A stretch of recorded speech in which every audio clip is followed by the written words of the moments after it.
الحمدللہ رب العالمین والصلاة والسلام علی رسولہ الکریم اما بعد فاعوذ باللہ من الشیطان الرجیم بسم اللہ الرحمن الرحیم. سامعات السلام علیکم ورحمۃ اللہ وبرکاتہ.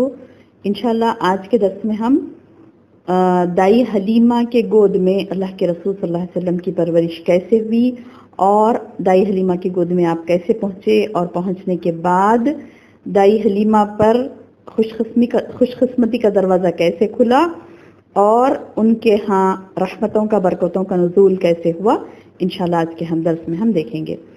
تو بہنوں، عرب کے شہری باشندوں کا یہ دستور تھا، یعنی عرب کے شہری باشندے ان کا یہ دستور تھا، یہ قانون تھا، یہ ان کے پاس رواج تھا کہ وہ اپنے بچوں کو شہری بیماریوں سے بچانے کے لیے اور انہیں دودھ پلانے والی بدوی عورتیں یعنی گاؤں کی عورتوں کے حوالے کر دیا کرتے تھے. کون؟ عرب کے شہری باشندے.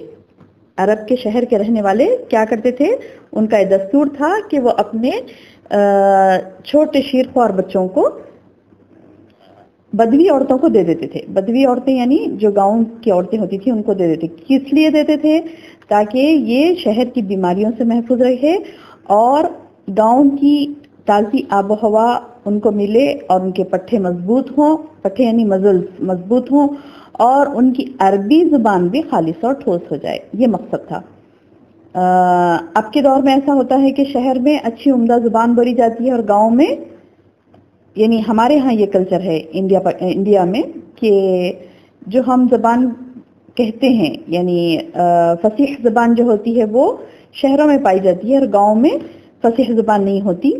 لیکن عرب میں اس کا اپوزٹ ہے، یعنی عرب میں یہ ہوتا تھا اور آج بھی یہی ہے کہ بدوی لوگ اچھی بہترین عربی بولتے ہیں اور ان کی زبان خالص زبان ہوتی ہے. تو حضرت صلی اللہ علیہ وسلم کے زمانے میں بھی لوگوں نے کیا کیا کہ لوگ کیا کرتے تھے کہ بدوی عورتوں کے پاس گاؤں میں بچوں کو بھیج دیتے تھے. وہ انہیں دودھ پلایا کرتی تھی اور جب وہ ان کے پٹھے مضبوط ہو جاتے یعنی وہ اچھے طاقتور ہو جاتے اور ان کی زبان عربی زبان خالص ہو جاتی تو پھر وہ دستور کے مطابق واپس شہر میں لا لیتے تھے. چنانچہ اللہ کے رسول صلی اللہ علیہ وسلم کے ساتھ بھی ایسا ہی ہوا.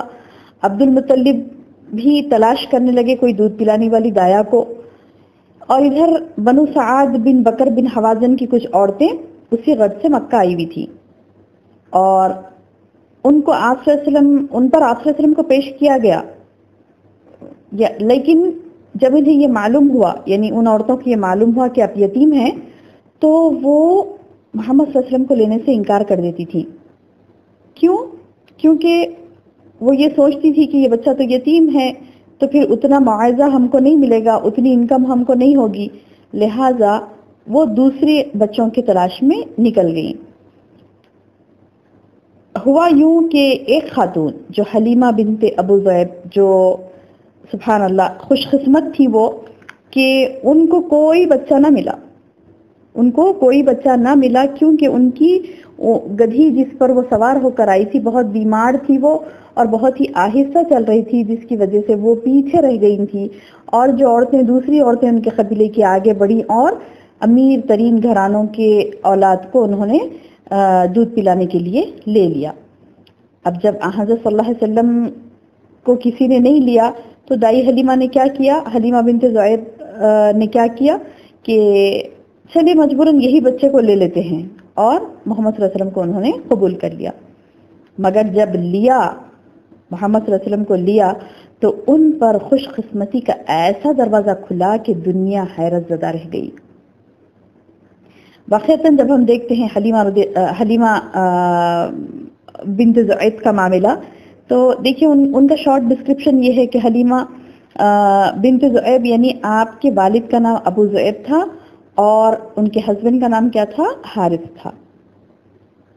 اور حلیمہ کے شوہر کا نام حارث تھا اور والد کا نام ابو زعید تھا، اور یہ دونوں بھی قبیلے سعد بن بکر بن حوازن سے تعلق رکھتے تھے.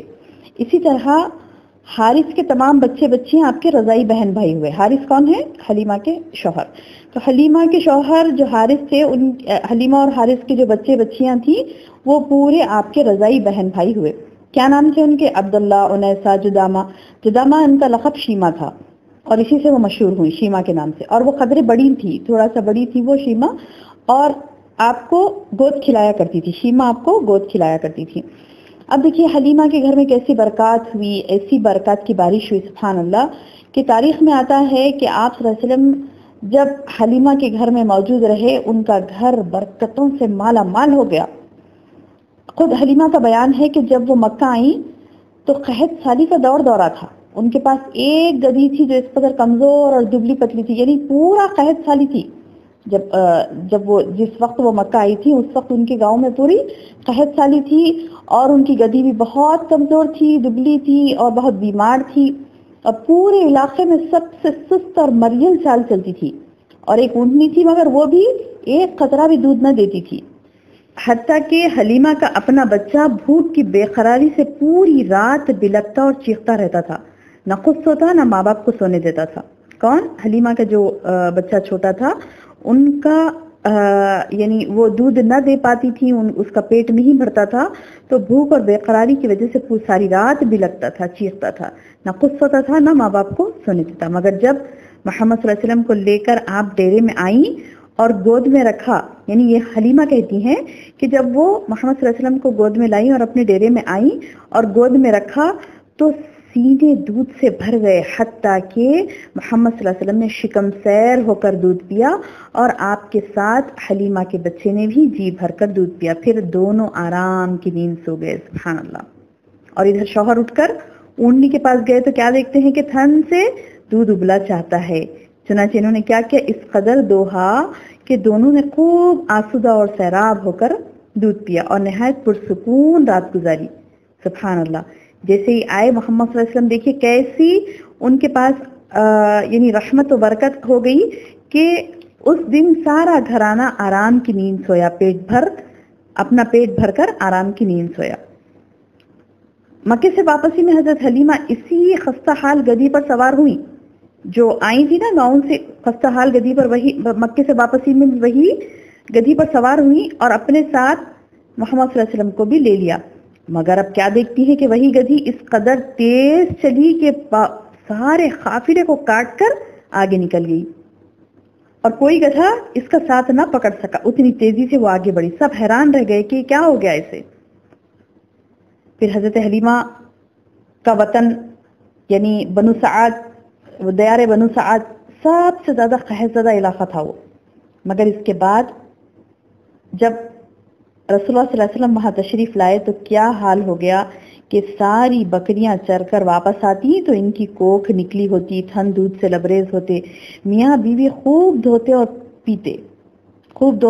اور پیتے جبکہ کسی اور انسان کو دودھ کا ایک خطرہ بھی میسر نہ ہوتا تھا.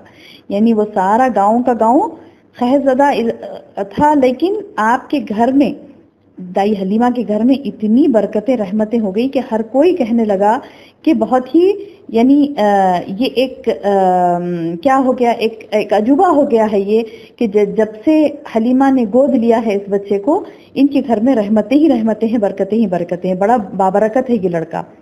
سب کہنے لگے. یوں اس گھرانے کو مسلسل خیر و برکت نصیب ہوتی رہی یہاں تک کہ 2 سال گزر گئے. 2 سال کی مدت پوری ہو گئی اور مدت رضاعت پوری ہو گئی تو حلیمہ سعدیہ نے کیا کیا, آپ کا دودھ چھڑایا. اس دوران آپ صلی اللہ علیہ وسلم پختہ اور مضبوط ہو چکے تھے. تو کیا کیا انہوں نے, دودھ چھڑایا. اس کے بعد کیا ہوا بہنوں کہ کچھ اور عرصہ حلیمہ کے پاس محمد صلی اللہ علیہ وسلم رہے. کیونکہ یعنی حلیمہ کا یہ دستور تھا کہ وہ آپ کو ہر 6 مہینے بعد مکہ لاتی تھی. ان کا یہ دستور تھا کہ وہ کیا کرتی تھی, کس سے ملانے کے لیے, جو آپ کی محمد صلی اللہ علیہ وسلم کی والدہ محترمہ آمنہ سے ملانے کے لیے آپ انہیں ہر 6 ماہ میں لے جاتی تھی. ہر 6 مہینے کے بعد مکے لاتی. والد اور والدہ والد تو نہیں تھے, والدہ تھے. والدہ اور خاندان کے لوگ, دادا چچا وغیرہ, تو ان تمام سے ملاقاتیں کرواتی, پھر اپنے دیار بنو سعد کو واپس لے جاتی.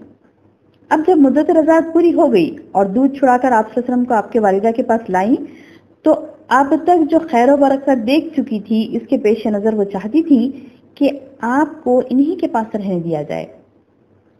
جتنی خیر و برکت آپ نے دیکھی تھی نا دائی حلیمہ نے، تو وہ مد نظر رکھ کر آپ نے کیا کہا کہ آمنہ سے بی بی آمنہ سے ریکویسٹ کی کہ آپ انہیں اور یعنی محمد صلی اللہ علیہ وسلم کو اور چند دن ان کے پاس رہنے دیں.